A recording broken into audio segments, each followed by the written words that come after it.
I live and work on a ranch in East Texas. My story really starts in an unusual way.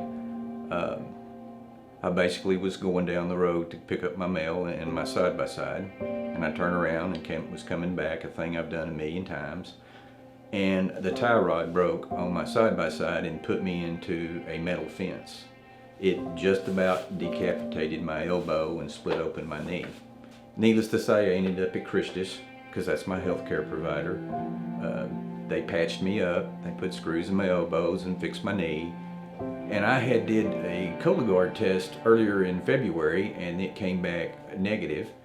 But my doctor, Dr. Gully, we talked about it, and because I had met my deductible with my insurance, we'd want to go ahead and do a colonoscopy because I hadn't had one done in 5 years. In May 29th of that year, they did a complete CAT scan of my body because I had severely bruised some ribs and other things, and I didn't have a tumor in my colon at that time. Between May 29th and the end of 1st of August, around August the 13th, that tumor had grown to the size of a walnut and had metastasized into my liver with 7 other tumors. And Dr. Hutto did my colonoscopy and immediately put me in touch with Dr. Curley.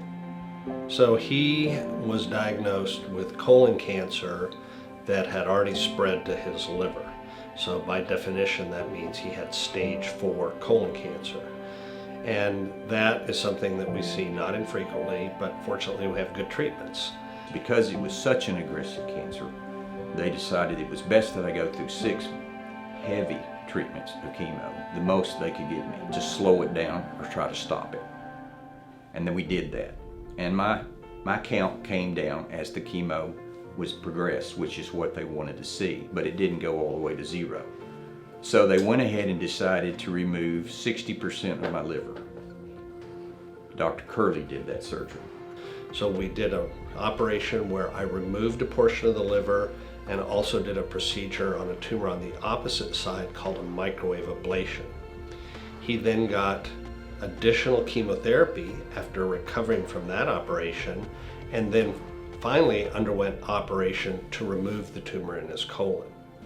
Come to find out, they did a PET scan, which he ordered, Dr. Curley ordered, and it showed that I had another tumor developed on the side of the liver that they left in the very back of it. That didn't show up before.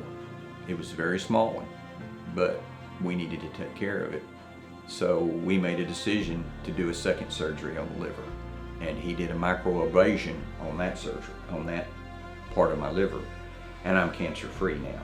So we're gonna watch it because it is metastatic and it can show up again, but I have full confidence that, God's got this, God's had it all along.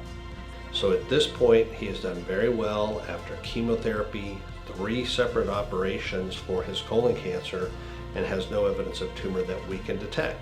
We are going to follow him very closely between myself and our colleagues in Texas Oncology to make sure that if something should recur, we jump on it right away. I hadn't been through anything tougher than that, but it wasn't anything that God didn't prepare me for. God being who He is, sometimes bad things happen in your life to prevent other things from happening. Because had I not had that accident and not been through that, I'd have never known about the cancer before it was too late.